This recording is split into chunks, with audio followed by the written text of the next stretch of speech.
Je reviens sur la notion de l'oral et de l'écrit. Il faut savoir lire, il faut savoir aussi entendre. C'est parce que nous avons d'abord beaucoup entendu que nous sommes imprégnés d'une langue. Pas parce que nous l'avons lue. Parce qu'en fin de compte, la lecture est quelque chose d'artificiel,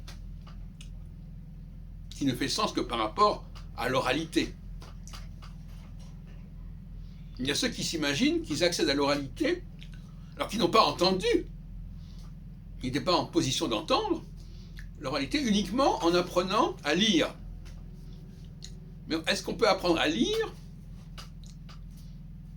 Parce que lire, c'est pour retrouver l'oralité.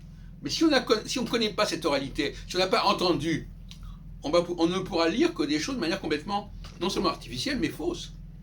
En tout cas décalée. Ce qui fait que celui qui n'a pas entendu la langue française et qui n'a appris qu'à la lire, et la lire selon des codes qui sont toujours plus ou moins mal compris et mal transmis, eh bien il va parler un français artificiel. Un français étranger.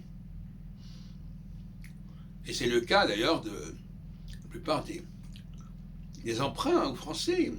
L'anglais parle un français bizarre, et même dans certaines régions de France, comme dans le midi de la France, on parle un français qui n'est pas tout à fait correct. Parce que il a été pris de l'extérieur.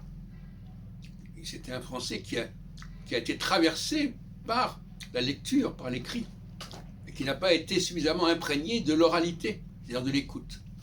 Donc je répète,